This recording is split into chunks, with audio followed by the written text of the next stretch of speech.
नमस्कार दोस्तों। मैं आशीष, आपका दोस्त, एक बार फिर से आप सभी का मेरे YouTube चैनल पर तहे दिल से स्वागत करता हूं। तो आज की इस वीडियो में हम बात करने वाले हैं एक ऐसी महिला के बारे में जिन्होंने रंगमंच की दुनिया को एक नया दृष्टिकोण दिया, जिनका नाम है Stella Adler. She was not just an actor but a revolutionary teacher of acting. तो इस वीडियो में हम जानेंगे उनकी टेक्निक्स, उनकी बायोग्राफी और उनके कुछ एक्सरसाइजेस, और अंत में हम जानेंगे उनके कुछ फेमस बुक्स के नाम। और हम जानेंगे कि कैसे कुछ अभिनेताओं ने उनकी इस टेक्निक को फॉलो कर कर फिल्म इंडस्ट्री में अपना नाम बनाया।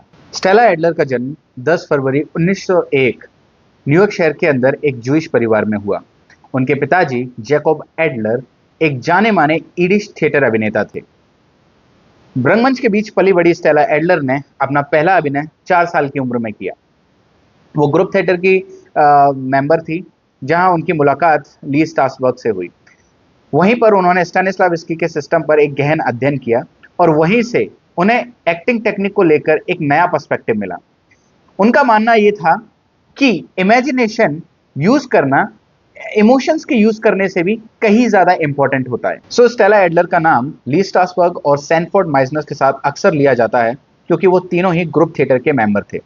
ली स्ट्रासबर्ग ने अपना फोकस एक्टिंग मेथड में इमोशनल मेमोरी के ऊपर रखा, वहीं पर स्टेला एडलर ने इसका अपोज किया।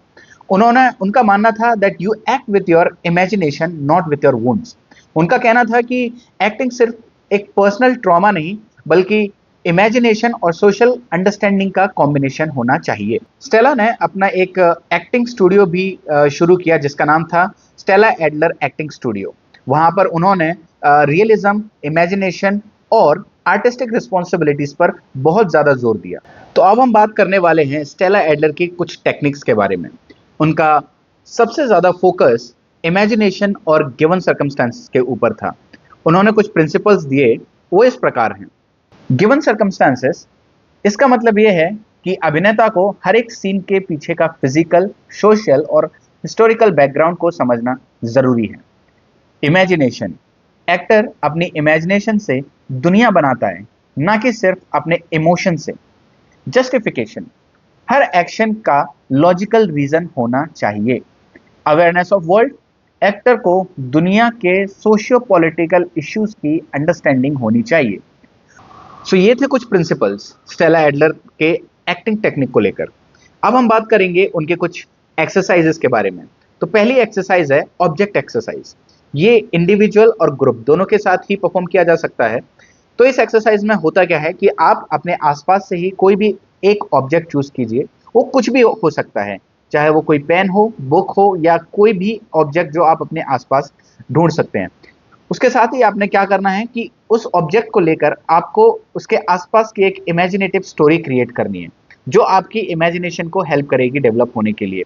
सो we call it object exercise. दूसरी एक्सरसाइज है इमेजिनेटिव सर्कमस्टांसेस। आप जब कोई भी स्टोरी उस ऑब्जेक्ट के साथ जब आप क्रिएट करते हैं, तो उसके साथ साथ ही आपको उसका टाइम, लोकेशन, पीरियड, सब कुछ आपको इमेजिन करना है और सब कुछ इमेजिनरी होना चाहिए। आपको उस ऑब्जेक्ट को एक गिवन सर्कमस्टांस देना है, आपको उसको एक दायरे में रखना है और जिसके इर्द गिर्द सारी स्टोरी आप बुनेंगे। और एक और एक्सरसाइज है जिसका नाम है सेंसरी इमेजिनेशन। आपने इस एक्सरसाइज में क्या करना है, आपको सब कुछ फील करना है बिना एक्चुअली कुछ एक्सपीरियंस किए हुए, जैसे कि स्मेल, साउंड, टेक्सचर। तो आप ये कैसे कर सकते हैं, आप अपनी आंखें बंद कीजिए और आप इमेजिन कीजिए कि आप कुछ साउंड सुन रहे हैं और उसको फील करने की कोशिश कीजिए। आपने कुछ टेक्सचर आपने पकड़ा हुआ है, उसको फील करने का कोशिश कीजिए। जैसे कि आप मान के चलिए कि आज आपने जो शर्ट पहना है या टी शर्ट पहना है, उसका टेक्सचर कैसा है, इमेजिन करने का कोशिश कीजिए। सो ये कुछ एक्सरसाइज है जो आपको एक अच्छी इमेजिनेशन, आपकी इमेजिनेशन को पावरफुल करने के लिए बहुत ज़्यादा हेल्प करेगी। ये आप अपने इंडिविजुअल और ग्रुप में परफॉर्म कर सकते हैं। अगर आप स्टेला एडलर के बारे में और डीपली जानना चाहते हैं, तो यहाँ उनकी कुछ बुक्स हैं, मैं स्क्रीन पर प्रेजेंट कर देता हूँ। The art of acting, Stella Adler on America's master playwrights, Stella Adler a biography by Sheana Ochoa. तो ये बुक्स आपको एक्टिंग का एक रिफाइंड नजरिया देंगे। अब मैं आपको बताऊंगा कि कुछ अभिनेता जो आप जानते भी होंगे, आपने कई बार उनके नाम सुने होंगे और जो कि बहुत ही पॉपुलर है हॉलीवुड इंडस्ट्री के अंदर, जिसमें से सबसे पहला नाम है मार्लन ब्रांडो। मार्लन ब्रांडो वो एक्टर है जो मैंने आपको बताया था, स्टैनिस्लाविस्की का एक्टिंग मेथड उन्होंने फर्स्ट टाइम यूज किया था सिनेमा के अंदर अपनी एक्टिंग में। दूसरे हैं रॉबर्ट डेनीरो, तीसरे हैं मार्क रफेलो, और ऐसे कई सारे अभिनेता हैं जो स्टेला एडलर की एक्टिंग पर काम कर चुके हैं। मार्लन ब्रेंडो का कहना था, she taught me to be real, not to be realistic. She taught me to be real, not realistic. मतलब ये मार्लन ब्रेंडो का कहना है। Who taught him to be real? Stella Adler, not realistic, जो कि रियलिस्टिक स्टैनिस्लावस्की का acting method है। तो ये एक बहुत बड़ी बात है कि एक अभिनेता जिसने स्टैनिस्लावस्की का भी एक्टिंग मेथड अप्लाई किया हुआ है अपने एक्टिंग में, और स्टेला एडलर का भी। और ऐसा नहीं है, दोनों ही अपनी जगह बहुत ही अच्छी टेक्निक है। तो मैंने आपको ऐसा लास्ट वीडियो में भी बताया था कि जरूरी नहीं है कि हर एक एक्टर को एक ही एक्टिंग टेक्निक काम आए।